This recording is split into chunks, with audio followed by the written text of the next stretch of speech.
The narrative around Prince Harry's memoir, Spare, seems to have sparked contemplation within the royal circles, particularly among William and Catherine, on the lessons they might derive to avoid similar pitfalls in raising their children.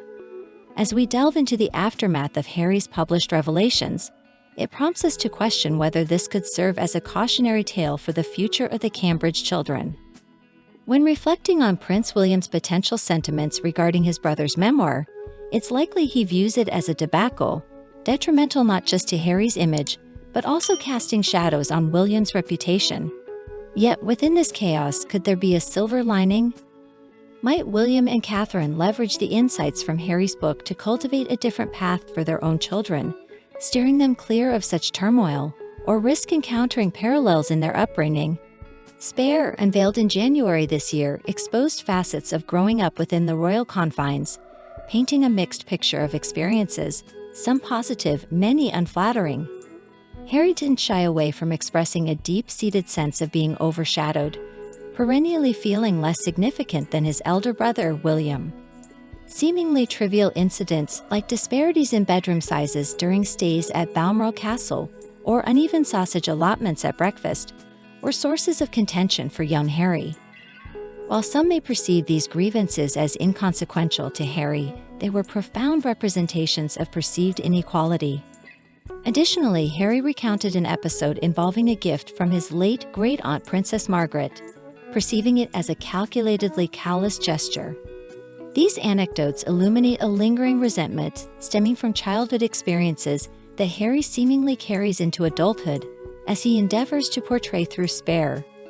Author Gareth Russell, delving into Harry's emotions portrayed in the memoir, emphasized the prevailing sentiment of being sidelined, even in the presence of a loving mother like Diana. According to Harry's accounts, Diana fueled the belief in equality between him and William, nicknaming him Good King Harry and endorsing his potential superiority over William as a future monarch. While some doubt the extent to which Diana explicitly instilled these notions, it's plausible she inadvertently reinforced pre-existing beliefs harbored by Harry. Russell's insights underline a common phenomenon among younger royals, emphasizing the overshadowed nature experienced by Harry's siblings. This resonates as a poignant aspect that many younger royals, not just Harry, might have encountered. However, what sets Harry apart is his persistent attachment to these feelings, which typically diminish with time. Russell rightly pointed out the risk associated with younger royals feeling overlooked, even if the manner in which Harry expressed his sentiments might not align with the general consensus among the royals. Amidst discussions about the potential takeaways from Harry's experiences, it's evident that William and Catherine seem to have already integrated these insights into their parenting approach. Their concerted efforts to provide their children with a semblance of normalcy are palpable. Catherine's grounding in a conventional family life, combined with the invaluable lessons William imbibed from the Middleton family, shapes their parenting ethos. Observing the Cambridge children, it's apparent that each receives attention for their individual traits. George, carrying a sense of responsibility akin to a future king, is contrasted by Charlotte, often likened to distinguished female members of the royal lineage, symbolizing resilience and support. Then there's Louis, characterized as the playful one, bringing joy to those around him. Despite parallels drawn between Louis and Harry's positions, distinctions arise, primarily Charlotte standing between Louis and the spare position Harry once occupied. Moreover, Catherine's discernment is evident in not propagating notions of potential monarchy to Louis over George, a move she comprehends could sow seeds of discord and strife among the siblings. The Cambridge children seem cognizant of their destinies, but perceive their roles within the royal spectrum positively. In essence, while Prince Harry's memoir exposes personal grievances and upbringing nuances, the response from the future monarch, William, and his consort, Catherine, seems to highlight a proactive approach already employed in nurturing their offspring.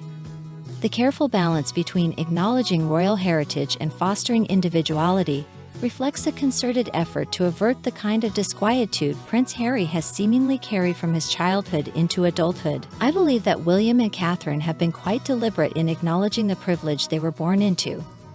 Their intention seems to avoid their children growing up harboring a similar chip on their shoulder like their uncle Harry.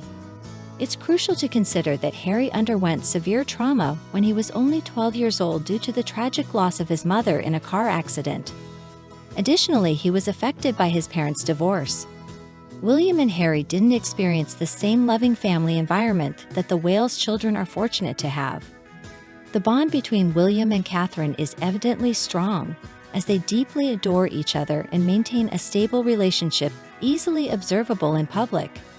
They serve as excellent role models for their children, unlike the situation with King Charles and Diana, who struggled in this aspect. Harry heavily relied on William after their mother's passing, leading to a resentment that fuels his animosity towards his brother today. He perceives William's marriage to Catherine and starting his own family as abandonment. The birth of George also exacerbated Harry's feelings of slipping down the line of succession, something he wasn't prepared to face. Harry seems to take offense at almost anything similar to Meghan. They both tend to interpret situations as personal slights, perhaps assuming a level of attention and concern from others that is exaggerated. Despite their diminishing relevance, Harry and Meghan remain convinced that they are the center of a conspiracy to undermine them, a belief they perpetuated in a recent Netflix docuseries. Harry claims the palace propagated negative stories about them to elevate William and Catherine. However, the media's negative portrayal of Meghan and Harry stemmed from their own actions. Meghan struggled to adapt to her royal role and was reportedly abusive towards palace staff. Harry's past behavior, such as the Las Vegas incident, provided ample fodder for negative press. Harry's fixation on William's advantages blinds him to the possibility that William's achievements might be a result of his hard work and responsible behavior. William and Catherine seemingly use Harry's life as a cautionary example to avoid similar pitfalls with their children. The Wales children are unlikely to face the same struggles as Uncle Harry. They're already on a better path, nurtured by supportive and loving parents in a stable environment, significantly reducing the probability of experiencing Harry's early traumas. Even if unforeseen circumstances were to occur, the Middleton family would offer a strong support system, ensuring a healthy upbringing for the children. Transitioning to the discussion around the royal family's Christmas plans, a viewer, ET2XC, praised King Charles' eloquence in speaking about parenting as a vital responsibility. The viewer expressed pride in the Wales children, acknowledging their positive attributes as a credit to their lineage. This sentiment resonates with many, especially considering King Charles's moving speech. The focus on the positive aspects of the royal family's activities during the holiday season reflects the interest in their engagements and celebrations.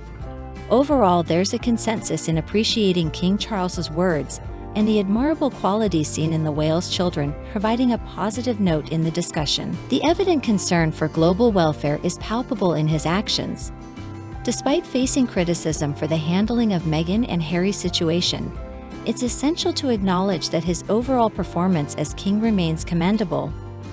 Regarding the younger members of the royal family, it's intriguing that you mentioned the Wales children, considering the video's central focus on them.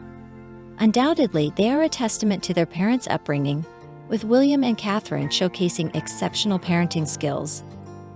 There was a particular photo that caught my attention, possibly not seen by everyone, where Catherine exchanged a meaningful glance with Louis before their stroll. This moment resonated with me as an indication that Louis might not emulate his uncle, Prince Harry. Catherine's expression conveyed a clear message of discipline, suggesting Louis will likely grow into a responsible individual, akin to Charlotte. This prospect seems promising and positive. Casper 2905's comment about the royal family's Christmas sans the contentious duo, Meghan and Harry, elicited a chuckle. Undoubtedly, their absence might have relieved the family, considering the likelihood of unwelcome recordings or misinterpretations. The prospect of their reintegration into the family seems increasingly improbable, given the royal family's apparent contentment without the associated controversies. Appreciation for Queen Elizabeth 6362's comment, celebrating Prince George's artistic talents in his artwork involving deer and birds during Christmas festivities, was heartening. The revelation of artistic inclinations among the younger heirs, nurtured by King Charles and Mrs. Middleton, is indeed a delightful revelation. The artistic potential exhibited by the royal children augurs well for their future endeavors, especially in music, reminiscent of Queen Elizabeth's passion for the art. The artistic abilities observed in Prince George, coupled with the therapeutic value of art, bode well for his future, considering the inevitable stresses of his future role as king. Foreseeing similar talents blossoming in all three Wales children is plausible, given their mother Catherine's versatile talents in piano, singing, and photography. Her prowess in various artistic domains is truly remarkable.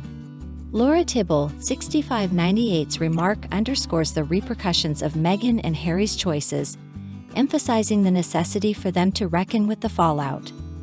The sentiment resonates with many who perceive their actions as detrimental to the royal family. The plea to shift focus towards positivity and optimism for the future is a prevailing sentiment among those fatigued by the negativity surrounding Meghan and Harry. Undeniably, Meghan and Harry must come to terms with the consequences of their decisions, acknowledging the bridges they've burnt. Redirecting their attention towards their own lives might be the prudent course. However, whether they opt for this route remains uncertain. Concluding the video, it's imperative to prompt discussion on whether the Prince and Princess of Wales draw any lessons from Harry's experiences as a spare in raising their own children. Your opinions on this matter are welcome, and a subsequent video will explore and engage with these perspectives. If you found this content engaging, do like and share it. And if you haven't already, subscribe to the channel for timely updates. Wishing you all a joyous holiday season, and I eagerly anticipate reconnecting in future videos.